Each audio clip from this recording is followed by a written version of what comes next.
Welcome to Channel 17, the Town of Colonie Government Channel.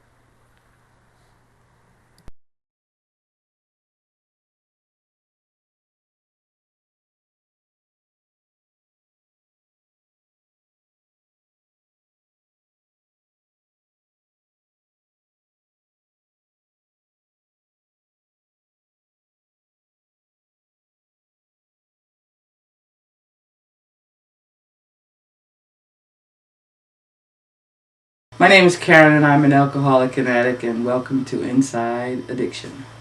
Karen, I've known you for about 3 years now. It's good to finally be able to sit down with you and hear your story and have you share your story with other people. Obviously, you've been in recovery for a while. So let's go back to when you first started using. Do you remember like the first time you used?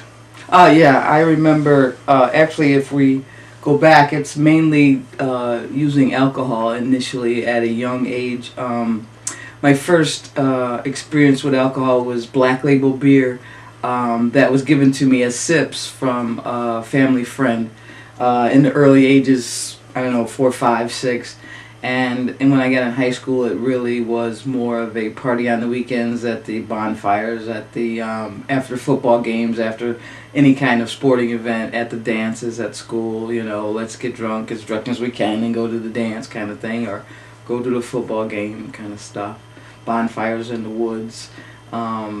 Saturday bonfires was like a norm in the small town that I grew up in.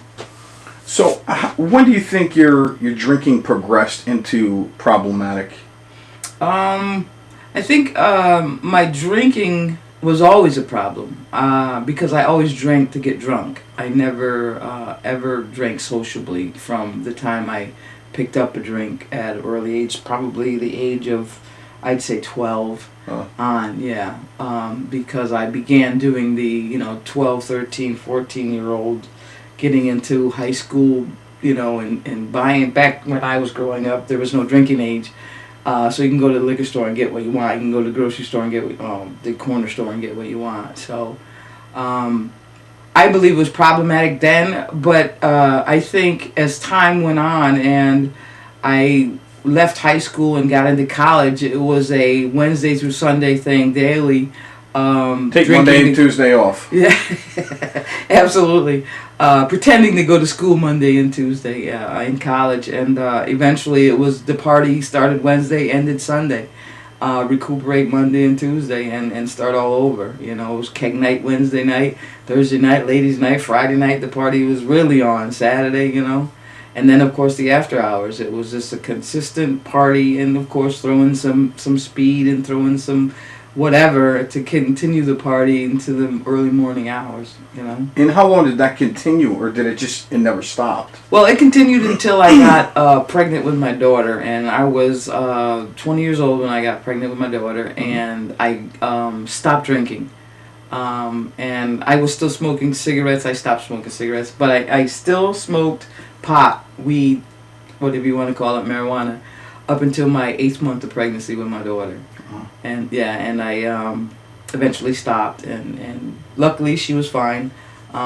Being the athlete that I was, I had a good body structure and I was very healthy. Unfortunately, with all the drinking and drugging, and I still had a good, and she came out fine. I don't know what the effects are today, but she then was fine.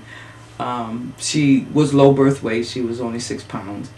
But that slowed down. It slowed me down. To have her, it slowed me down. My mother told me, this is your child. You will raise her. So if you want to do any of that stuff you were doing, you just got to remember you got a daughter to come home to, so you can go do it all you want. Just when you get home, she'll be waiting. So it slowed down for how long, and when did you notice it started picking back up? My daughter, I rushed her to get to a walking stage so I can continue or get back into hanging out with the because I was 20. Yeah. Soon to be 21, to get back in with the party crowd again. And I eventually, at 21, when she became 2, I eventually got back into drinking and hanging out and partying, because I felt safe enough that, she didn't need a bottle, or she didn't need breastfeeding, or she didn't need, she was probably just about ready to get out of diapers, and she wasn't much of a, like she would be if she was a baby. So, whoever, I could always take her to whoever to watch her, watch her for me. I'll, 6-pack here and there, or some weed here and there, insanely thinking that was okay. But then that's when things began to get a little crazy. I think she became more of a problem, not necessarily a problem child, but in the way of my drinking and drugging. She got in the way. Absolutely. She I just couldn't do what I would like to have done as a early 20, mid 20-year-old person, because now I'm a mother, a single mother no less, with the father nowhere in sight, because it was the promiscuity of the drinking and the drugging and all that stuff and the partying that produced that child. So from when she was 2 years old, it progressed to what point? What are some of the things that kind of stand out in your mind?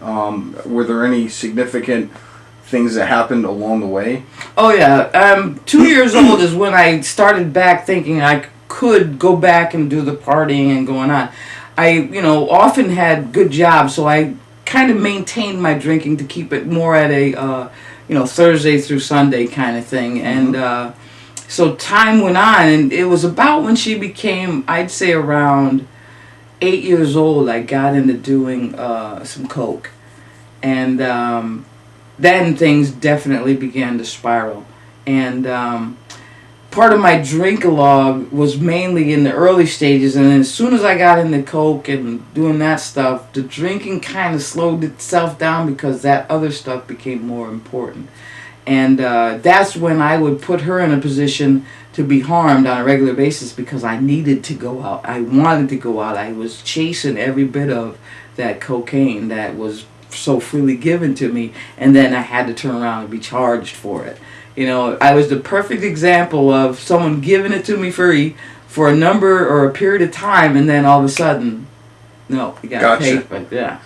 You gotta start paying for this. Whether it be through sex, whether it be through money, whether it be hustling, whatever it was. And that in that time frame, once I started into that progression of that, I put my daughter in harm's way. It was about when she was about between 8 and 12. Again, I did the cocaine, but I wasn't really full-fledged into it yet. But I was seeking the fun of it all. You know what I mean? It was like a great thing because I was working a night shift. As soon as we got off, and there was like a little few clique of us, we'd get the cocaine, we'd hang out all night and sleep all day, and still making it to work. As time went on, I still was doing my drinking, and I got caught out there a couple times with just not coming home, not doing anything to maintain the fact that she was supposed to be at school at certain times, and whoever she was with, hoping they would take care of her. And somewhere along the line between 8 and 12, I began having her stay with my sister a lot, and she ended up, because I was out and about and needed to find the high, that she had gotten molested by my sister's boyfriend. Did you think, wow, maybe I got a problem? Did it go on? Did it continue to go on for a while? Yeah, because now the drink was definitely there. I mean, I'm still drinking to get drunk. There's never been a time, I don't care what I was doing, whether I was doing coke, whatever I was doing, I was drinking to get drunk. Eventually, I was introduced, because I was always so more intrigued that the snorting and then drinking the beer, snorting the coke. But everybody else started smoking it. And I was like, eventually, I think my daughter was about, 10 or 11. It piqued my interest so bad that I said, let me try that. Just one time. Yeah, let me see what this is all about. That they're all wanting to know, smoke. They're chasing each other around the room. And, because I was content with having the extra boost of staying up and, and crack and, of course, cocaine, we all know, is a totally different experience. Yeah. And so eventually I got to the point, okay, now I'm smoking crack.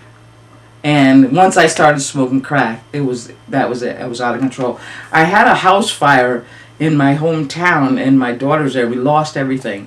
I didn't have the wits enough about me, even though I didn't have renter's insurance, to find a way through the landlord's insurance to try and recoup some of the stuff that we lost, and we lost quite a bit. So it's like a total loss. Right.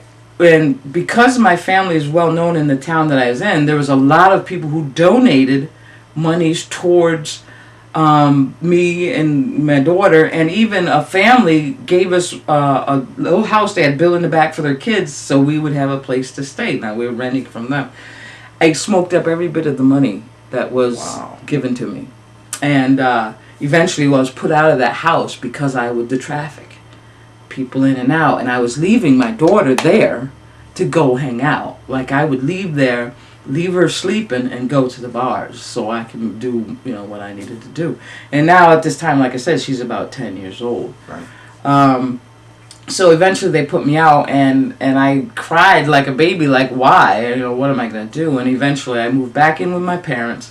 And well, I think I was if she's 10, I must have been at least 20, 21, or 30, 31, somewhere thereabouts. And I moved back in my parents, and before you know it, I live in a small town, and there's a lot of people that would come from out of town to bring the drugs in, because small towns just don't have drugs. They do, but they don't have the quantity or the... Have drugs will travel. Right. You can't get to us, we'll come to you. Right. And so then I knew all of them. Some of them were relatives. Some of them were people that I just knew. And I became a runner, so I could get high. I became the house where you could come and get high. I was in a relationship with a woman that she was constantly in and out of jail. Her house was the crack house. They could come stay there. They could come cut it up there. And wow, I was in it. Here I am, Where's my daughter?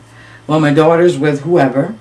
My daughter's with my parents. My daughter's with my sister. I mean, throughout all of this, I'm kind of fortunate that I had so much family that they would take care of her.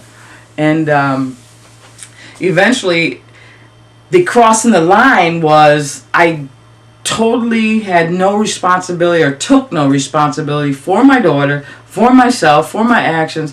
I still was working. I was barely coming to work on time, and I'm working night shift. It just got to the point where, my checks, people were coming to pick me up on payday because I owed them. I didn't even get the check cash. I had no money. I had times would go to the store, I bought a brand new coat, not more than 20 minutes later after I took my first hit, I sold the coat. Brand new coat. And it was just that kind of incessant, stuff. Yeah. And before you know it, I got busted going to a house that was being raided. Small town, my name's in the paper, and she's crying and going to school crying because now everybody knows her mother, my parents, my, embarrassment that I was to them. And, generally my name was in the paper for the athlete that I was. So everybody knew me as the athlete, there was good things happening. So when my name got in the paper for the bad things, I was totally self-disgusted and embarrassed. Again, for my family and for my daughter. So is that when you stopped, when you got busted? No. When I got busted, I of course lied and said I wasn't there for what they thought I was there for, and so they really didn't have anything to charge me with. So they gave me a jaywalking misdemeanor thing, and of course, the embarrassment, as in hindsight, the embarrassment and the fact that I was no longer in the paper for good things drove me to drink more. You know what I mean? So I was now becoming the person that drank every day to just deal with the fact that I'm now an embarrassment, or that my parents and my family had to see me the way that I am, that I wasn't the way that I had presented myself before, which was in a good light. Well, as time went on, okay, I'm still... Erica now is probably moving and pushing more towards, 11, and I really get popped, and I was labeled with 3 other people as the drug kingpins of this little town. Now, I didn't drive a car. I didn't own a house. I didn't have any money in my pocket. Wrong place, wrong time. Yeah. Well, I most I had in my pocket at best was a stem all the time. I had these pair of sneakers that had like a little slot, and I always carried my stem in there just in case.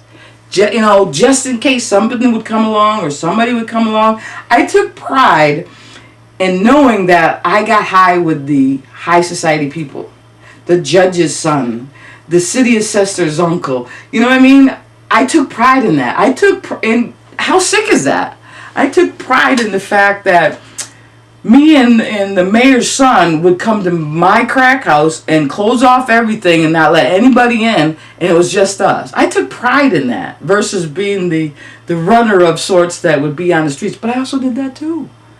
Hunting people up. I stole money off bars to go get high. Did all that stuff because I needed to feed the need. I was no better than anybody else, you know. It came to a point where they started to ban me from the bars. And one of the bars in particular happened to be like a sports bar, and I played sports and I even smoked with the owner's son. He would always come to me looking because he wanted to be discreet. And he barred me from his bar because of who I had become. And I was so angry that he barred me. Well, why wouldn't he? I was stealing off his bars. I was bringing that shit in his bar. Why wouldn't he? But I was upset. That's how sick my thinking was. Anyways, that time, eventually the drug kingpin happened. It was 1992. I got popped. So Erica's running about 11.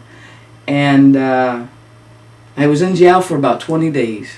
Now, at this point, I'm really full-blown at all the drinking because I'm, drinking more because I can't deal with the fact that I'm not the person that everybody used to see me as. And Erica was at the house when we got popped. And I was down at the bottom of the stairs and she was upstairs and she had the guns drawn, and that was, like, devastating to me. Now it's like every day I got to go out because I can't deal with the thoughts of, are they going to take my kid? Am I going to go to prison? I just didn't have it in me to deal with that stuff. So my drinking definitely was off the chain. Those that would talk to me because they thought I was a narc because I got out early, we would get high, but it was really rare. So it was like I was a lush for 2 years. I mean, totally wasted, got to get drunk, can't deal with the feelings, can't deal with the emotions, out of control. And in those times, again, is when I would just take Erica to have somebody watch it with a 6-pack or somebody to watch it with a couple of joints. Because I needed to get out. I needed the escape. I couldn't deal with my daughter or anything else. Eventually, they sentenced me to 5 years probation for attempted possession. In that time, it was with the 5 years probation, I had to do outpatient treatment. And doing outpatient treatment, I had to go there once a week. I went there, or once or twice a week, I can't even remember. I went there, thought I was telling them everything they wanted to hear. Yes, I only drink once or twice. I barely go out, blah, blah, blah. Eventually, now mind you, I'm staying with a felon. Now, you can't have two felons hanging out together. So, her parole officers would come to the house and I'm dodging out the back door. Not a good thing. So eventually one day my probation officer came in and says, well, they say you're not complying. And I go, well, I am. I go there and I don't drink and blah, blah. And she said, well, if that's the case, let's go and take a urine. Well, I failed the urine.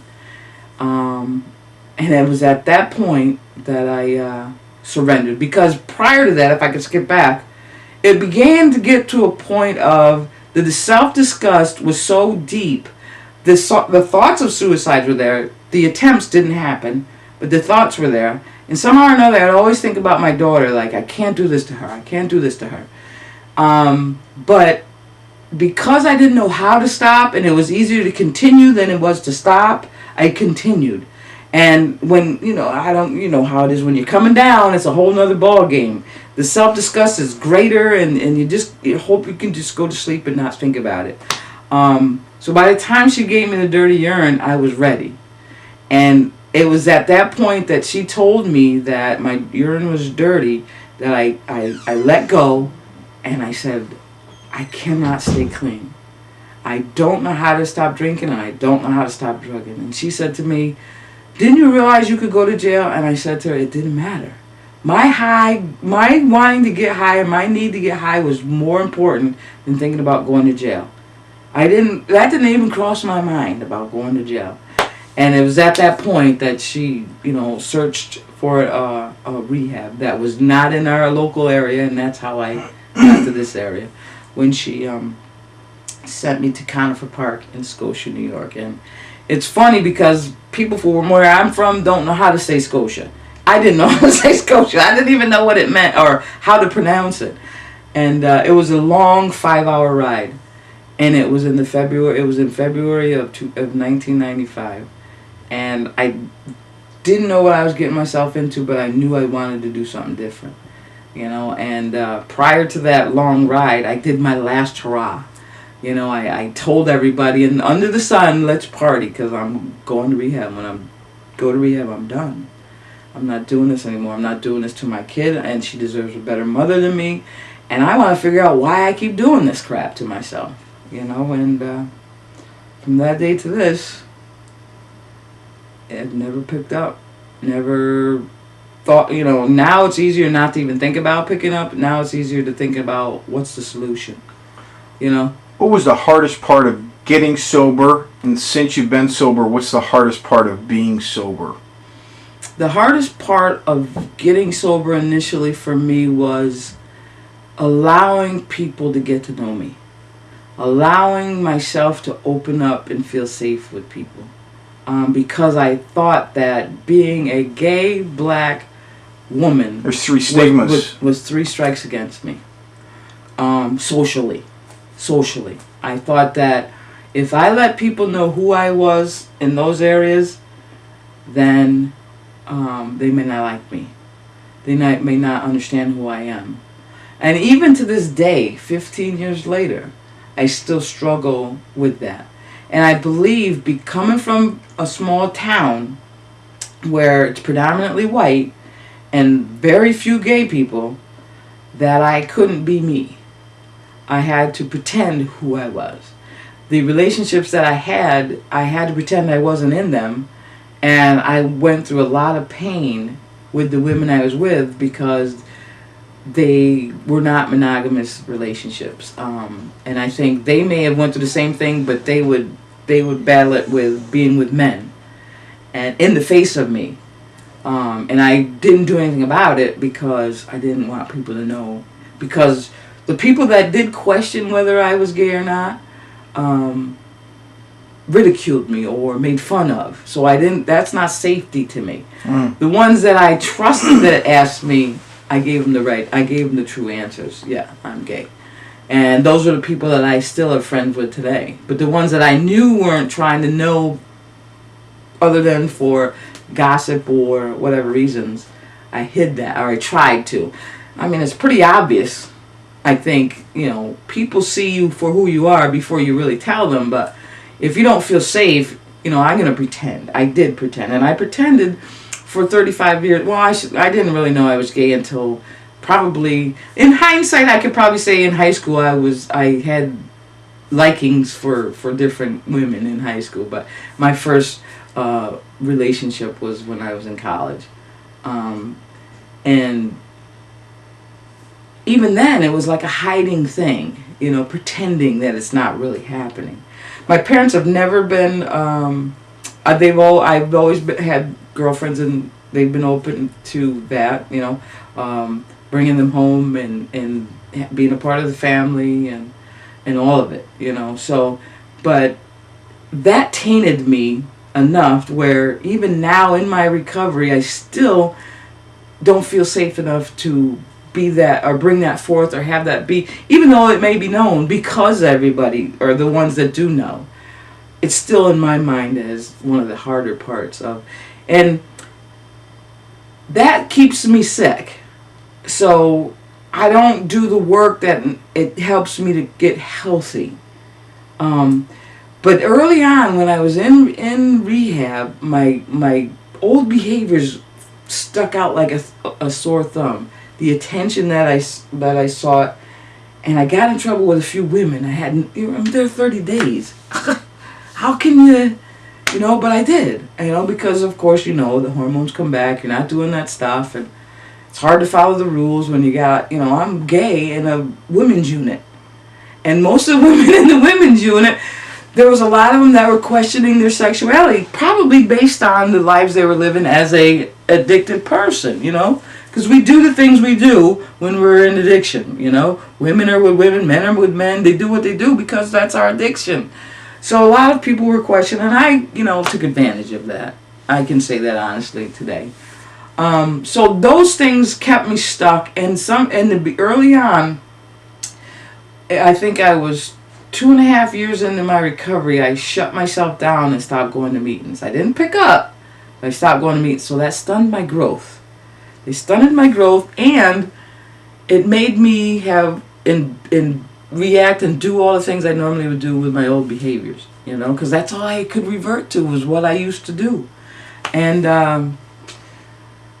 I don't know, after I got sick and tired of feeling and being that way and miserable, I said, all right, I got to do something. I went back to meetings, and I was about my 40th birthday. I'm going to do a meeting a day. I don't want to do 90 and 90, I'm going to do a meeting a day.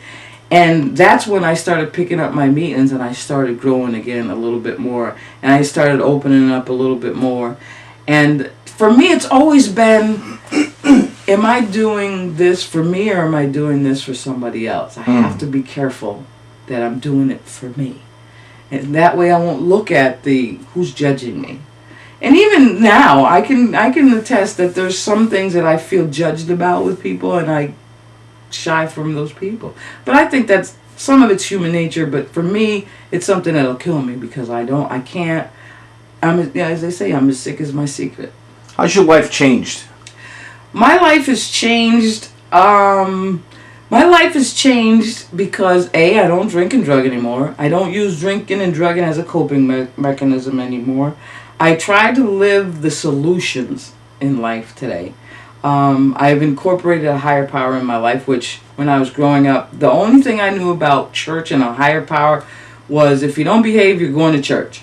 So it was a threat. So why would I see that as anything as an educational or a way of learning how to become spiritual? I don't know.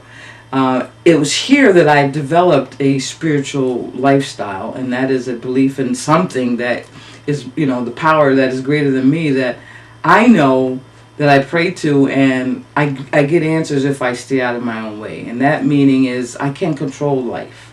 Life has to happen without me putting things in control. I can't control people. I can't control things. I just have to be the person that I can be, which means I'm not in the driver's seat.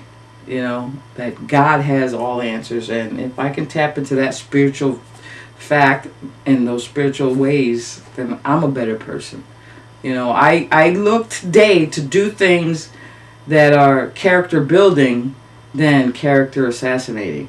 If like someone's always told me, if you want to build character, do character building things. And I have to be a better person for me today in order to be able to bring a better person to the table. Do I fall short? Yes. Because I think life is nothing but a big lesson.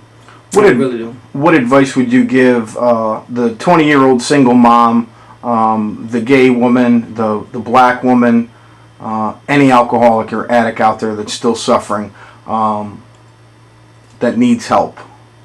First off, to pinpoint the single mother, it's hard because initially when you're first starting out, there's a lot of manipulation and a lot of guilt that drive both the child and the mother. And the best thing that happened to me is to realize that as long as I'm not drinking and drugging, whatever I had used to do with my daughter or whatever had happened to my daughter, as long as I'm not drinking and drugging, it can't happen again because I'm not drinking and drugging. If it happens again, it won't be because it's not my watch. It's because of some other circumstance, because now I'm more open to paying attention to what it is to be a good parent. Whereas before, parenting was not something I was trying to do. The only parenting I was trying to do was with that crack pipe or with that drink. And there's no parenting in that. The other thing is being a black woman that's gay, or just being a black woman, be you, be the strong woman, be who you are, and be what you've been, like I have developed a experience of the black culture after my 20s because I was brought up in a predominantly white environment. Now I understand and incorporate and engulf myself or envelop myself in that culture because now I have a better understanding of it. I didn't have that understanding. My parents, I commend them because they raised 8 children in a predominantly white environment to be objective and open-minded. Even in the era of racial discord, they lived through the slavery era. They lived through the civil rights era. So they seen all the hatred, but they didn't raise us like that. They bring everybody in, come for a meal. So I commend them for that. Did they do the best they could as parents? Of course they did. Initially, I wasn't receptive to that, but now I know. It's like, no, they did what they could do with the best that they had. Now, today, I bring to the table the best that I have, so my daughter can bring the best that she has, so my granddaughter can bring the best that she has. It's like breaking the cycle. I think over time, I've learned to embrace who I am and become okay with the me that I am, the gay, black, single parent that I've developed a better me through this process.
Welcome to Channel 17, the Town of Colonie Government Channel.